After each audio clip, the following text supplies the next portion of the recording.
I thank the gentleman for yielding. I thank you, Mr. Speaker, and I thank my friends on the other side as well in the Rules Committee. I've been before them twice now on this topic and have enjoyed it immensely. I might say, as a word of encouragement, with regard to the hamster wheel, because I share the same concerns, but I'm also encouraged by the fact that we're actually passing a Senate bill today. As many times as we've tried to pass this, we've never been able to get it to the President's desk. That will happen soon. That's progress, and I think we ought to celebrate the progress of that. With regard to being the least productive Congress, veto threats before voting on important things sort of leads to gridlock, I suppose, but I don't think that should stop us from doing our job and forwarding the ideas that our constituents have asked for, and my constituents want the Keystone XL pipeline built. What we're doing today, as was teed up by the gentleman from Georgia, is, of course, we're talking about a Senate bill. We passed H.R. 3 when I introduced it the first week in the House, a closed rule, as the gentleman from Florida said. Simple bill. We've passed similar bills in previous Congresses, well vetted. And my colleague from North Dakota, Senator Hoeven, who is really the originator of this whole concept, introduced Senate 1.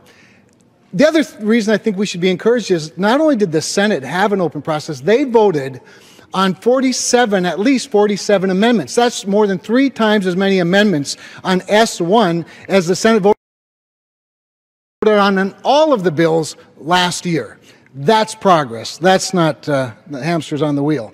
I want to take a few minutes to describe the amendments that came over from the Senate and why I suggested to leadership, and I'm pleased leadership accepted, that we just simply accept the Senate amendments and move this forward rather than going to conference, although I think that would have been a good exercise for a lot of us as well. But there were a couple of amendments introduced that deal with energy efficiency programs, as the gentleman from Georgia pointed out, dealing with federally leased and owned property as well as schools. It sets up programs and processes, gives authority to the Department of Energy to sort of coordinate energy efficiency issues in programs and projects, which I think is a noble goal. There is that sense of the Senate that climate change is real and not a hoax. Now, we can throw that out as sort of meaningless, but the reality is that a statement like that, passed 98-1 by the Senate, is a pretty strong statement, and I think the President ought to view that as currency.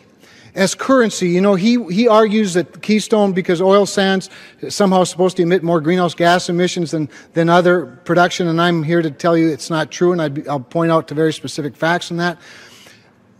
But in the spirit of compromise, he has this statement that I think provides currency for him to go to Paris next December and say, this is the sense of the Congress of the United States. I hope he views it as a positive.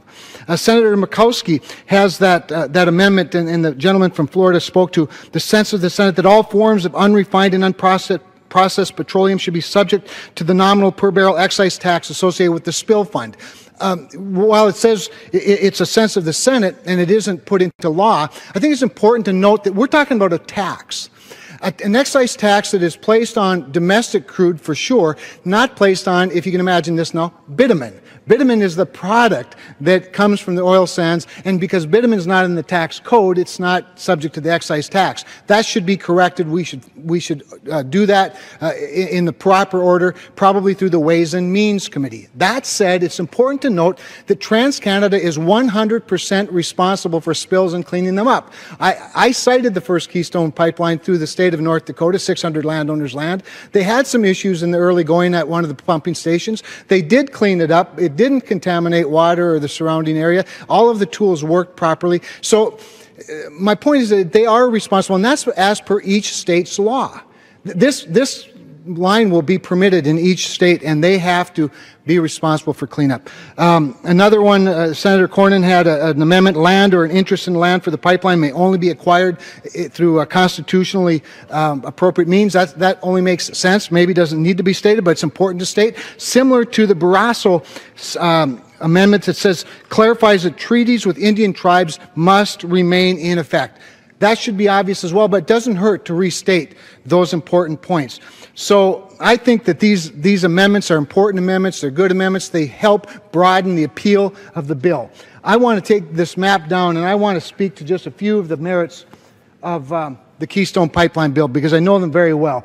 The extraordinary benefits of Keystone XL, employment opportunities. Mr. Speaker, according to the U.S. State Department, 42,000 jobs will be supported by the construction. And I can assure you, having been on the construction site of the original Keystone bill, it's true, and these are real jobs. These are good jobs. Some people refer to them as temporary jobs. Referring to a pipeline project as temporary is like referring to a wind farm as only temporary Gentleman's time has expired. Mr. Speaker, I'd love to yield the leader, Mr. Cramer, 5 more minutes.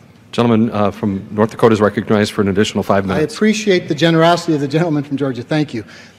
But all construction jobs are temporary until the construction's done and you move on to the next project. There are thousands of miles of pipeline under the ground in the United States.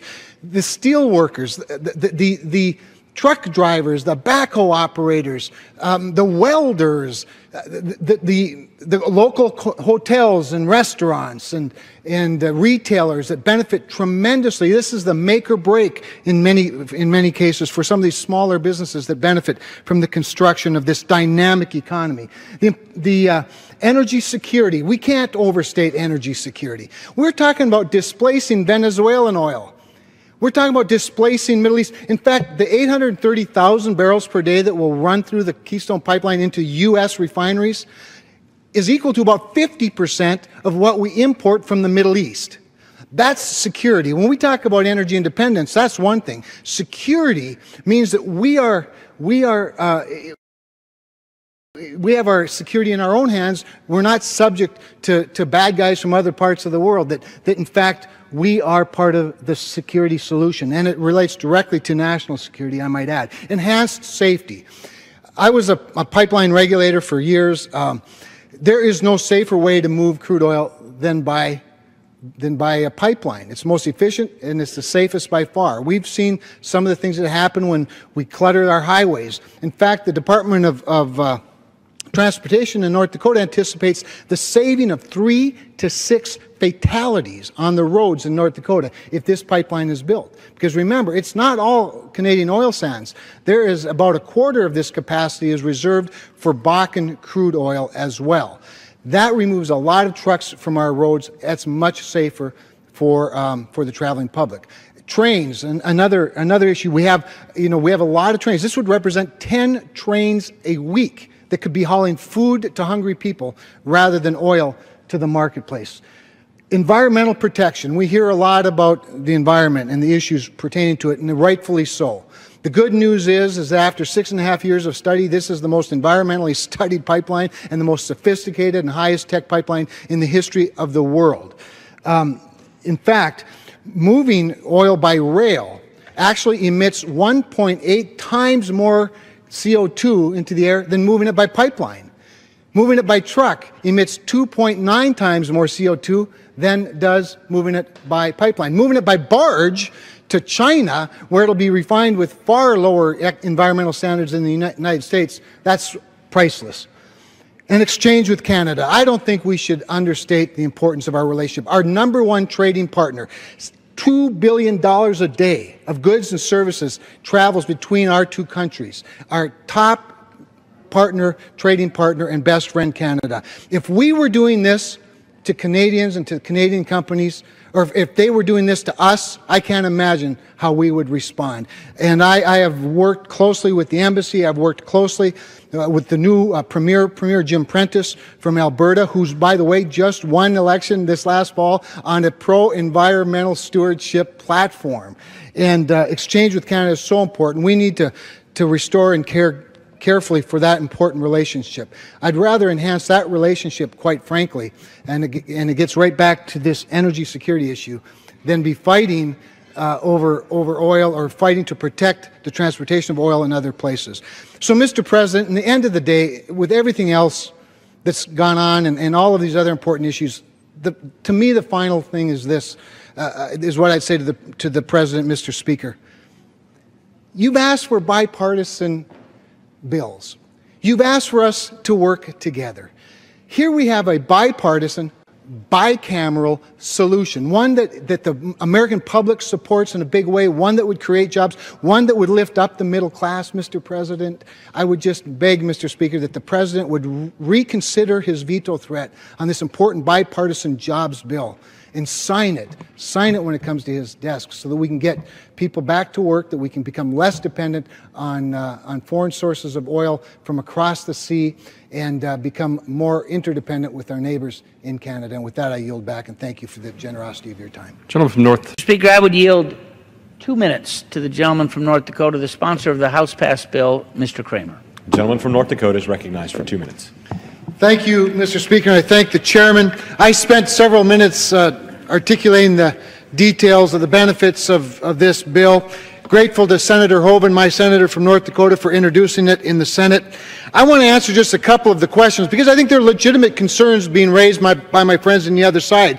With regard to the price of oil being about $50 and being low, therefore somehow that negates the need for the pipeline, there are two things I'd say.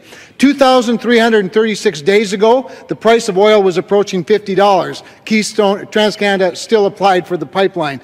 In fact, at low prices, the cost of transportation is an even more important consideration.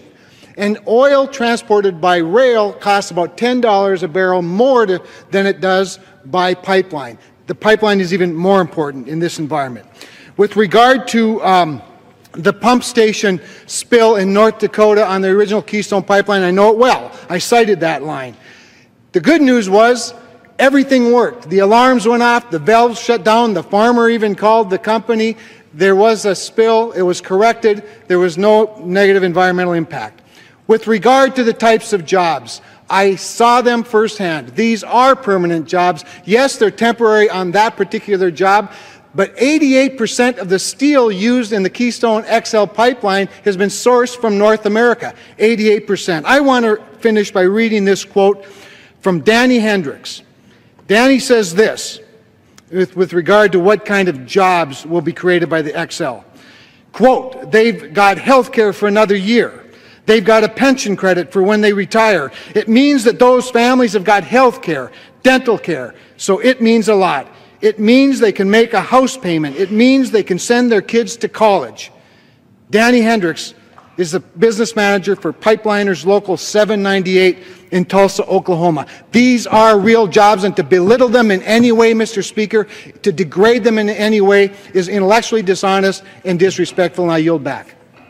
Gentleman yields back the balance of his time. Gentleman from New Jersey reserves. The gentleman from Michigan is recognized. Mr. Speaker, I would yield 2 minutes to the gentleman from Pennsylvania, Mr. Kelly. The gentleman from Pennsylvania is recognized for 2 minutes.